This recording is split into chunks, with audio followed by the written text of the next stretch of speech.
এই যে আমার লাজানিয়া ডান। তাহলে কতটা উপকার হয় তাই না? লাজানিয়ার জন্য হচ্ছে চিজ লাগবে। এই যে এখন মাংসটাতে কোনো এক্সট্রা পানি নাই।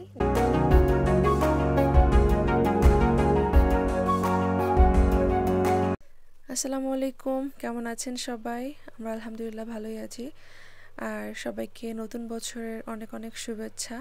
সকালবেলা উঠে রুটি ভেজে নিচ্ছি।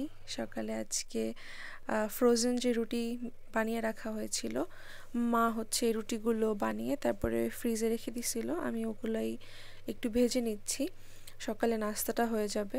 তো বেশি একটা ভাজবো না, যে কটা লাগে সে কটা বাইরে রেখে নিছি। এরকম ফ্রোজেন অবস্থাতেই কিন্তু চুলাতে দিতে হয়, কারণ এটা যদি একটু নরম হয়ে যায় তাহলে লেগে পড়বে এই কাগজগুলোর সাথে।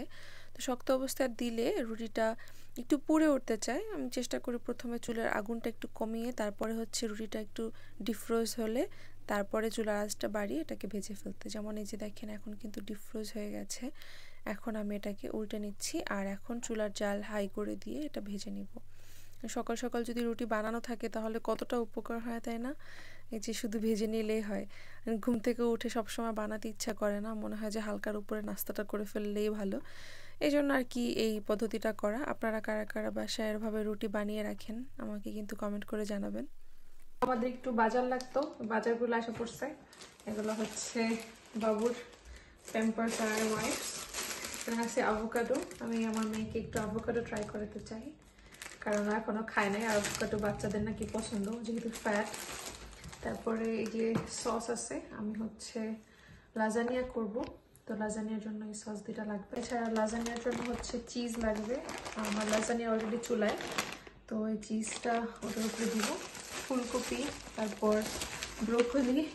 ব্রোকলি আমরা কেউ খাই না, এটা আমার মেয়ের জন্য, ওকে দিব, ট্রাই করে দেখবো যে ও খায় কিনা। আর এটা হচ্ছে বিদেশি মিষ্টি কুমড়া, এটার নাম হচ্ছে বাটারনাট স্কোয়াশ, বাট মিষ্টি কুমড়ার মতো খেতে আর কি। এটা দিয়ে ফুলকপি দিয়ে ভাজি করব, আর সে সাথে আলু। আমরা হচ্ছে এই সালাদ পটেটো খাই। 2 প্যাকেট আলু আছে, আর পানি আনা হয়েছে। সো আমি এখন এগুলো রাখি আর রান্নায় চলে যাই। এই যে আমি চুলার লাজানিয়ার জন্য মাংসটা রান্না করে ফেলছি, অলমোস্ট ডান। এখন এটার মধ্যে আমি সস দিলেই হবে।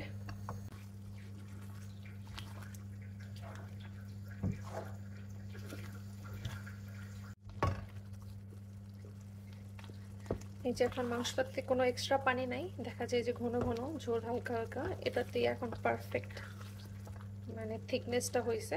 বাস আমি এখন এটা লেয়ার করা শুরু করে দিব। আমি এখন একটা ওভেন প্রুফ ট্রে নিচ্ছি। এখন এটার উপরে একটু মাংসের ঝোল দিয়ে নিব। প্রথম জাস্ট লেয়ার করতে হবে আর কি, একটার পর একটা।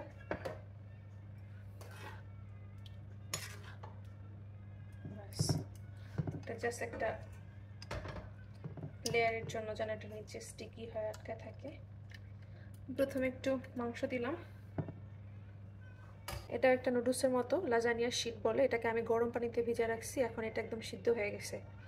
এটা অনেক সময় কিছু না করে সরাসরি দেয়, বাট আমার কাছে একটু গরম পানি দিয়ে ভিজায় রাখলে মনে হয় এই জিনিসটা খুব খেতে খুব মজা হয়, নরম নরম হয়, আর তা না হলে শক্ত শক্ত লাগে।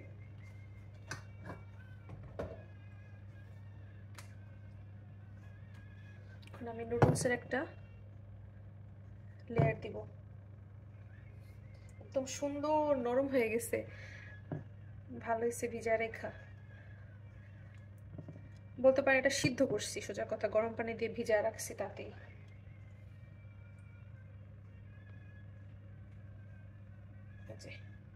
একদম সুন্দর মতো নরম হয়ে গেছে।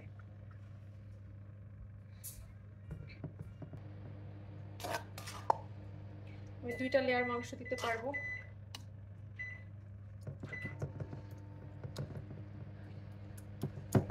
বাটিটি হাইট ডিপেন্ড করে, বাটি কতটুকু উঁচা তার উপর। এটা কিন্তু গরুর মাংসের কিমা দিয়ে করা। ওকে, এরপর আমি হোয়াইট সসটা দিব।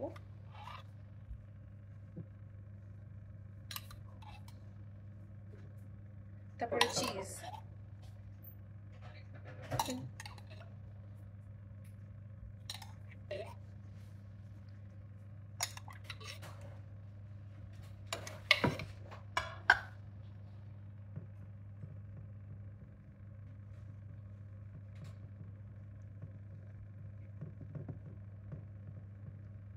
ওকে, এখন এটার উপরে শ্রেডেড করা চিজ দিয়ে দিব।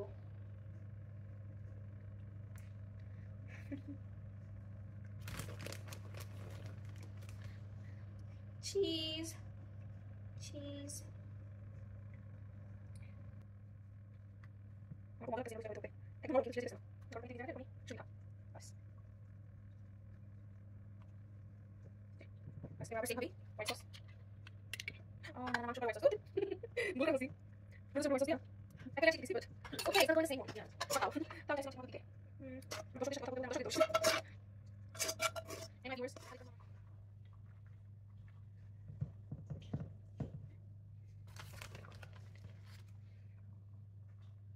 সবগুলো লেয়ার দেওয়া শেষ। এখন আমি এটাকে একদম শেষে চিজ দিয়ে এখন ওভেনে দিয়ে দিব।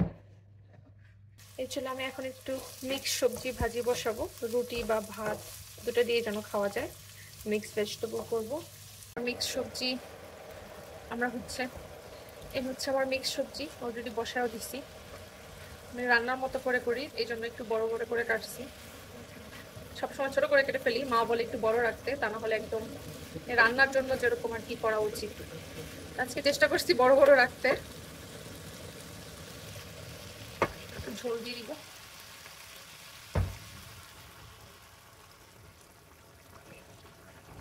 শুধু সিদ্ধ হতে যতটুকু লাগে, তারপর মাখা মাখা ঝোল ঝোল নামাবো। এতে করে রুটি, পরোটা, ভাত যেটা দিয়ে খাই, এক একজন এক একটা দিয়ে খাবো, হয়ে যাবে। ভাজিটা হয়ে গেছে, নামার ফলে আমি এখন মিষ্টি কুমড়া বিচি চাবাইতেছি। সুন্দর হয়েছে মাখা মাখা, সবজি দিয়ে মাখা মাখা হয়েছে আর সিদ্ধ হয়ে গেছে। নামার ফলে এই যে আমার লাজানিয়া ডান। আমি জানি না ক্যামেরাতে কেন পোড়া পোড়া দেখাচ্ছে, আমার এত সুন্দর দামি ক্যামেরা তাও মনে হচ্ছে পোড়া, বাট এটা কিন্তু এটা এরকম কালো না, এটা ব্রাউন কালার। আর এটাই আমরা চাই যে একটু বেশি ব্রাউন ব্রাউন হোক। তো এটা আমরা কেটে কেটে রাখছি পিস পিস করে, যার যতটুকু মন চায় খাবে। আর এর হচ্ছে সবজিটা আর একটু ভুড়িয়া ছিল আমাদের ডিপ ফ্রিজে, অনেক অল্প, ওইটুকু আমি নামায়া তারপরে একটু ভাজা ভাজা করছি। আর এখানে একটু ভর্তা আছে, এটা হচ্ছে বালাচং ভর্তা।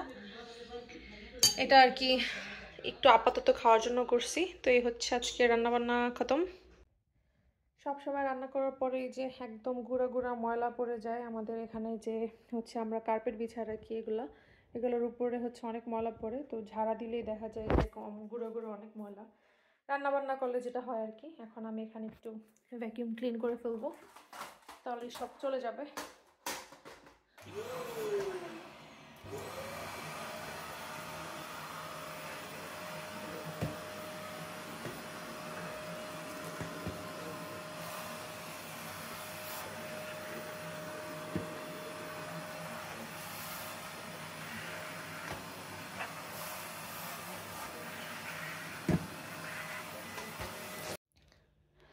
আমি থালাবাটিগুলো হচ্ছে ডিশওয়াশারে দিয়ে দিচ্ছি। চেষ্টা করি বেশি থালাবাটি জমে গেলে ডিশওয়াশারটা অন করে দিতে, অথবা মানে মাঝে মাঝে ধুতে ইচ্ছা করে না, তো তখন একসাথে একটু একটু করে জমাই, সারাদিনে একবার করে ছেড়ে দিই, তাতে করে আমার কাজ একটু হলেও কমে। বাট এখানে দেওয়ার আগে পরিষ্কার করে দেওয়া, আবার বের করে রাখা কাজ আছে, বাট তারপরও অনেকটাই কমে যায়।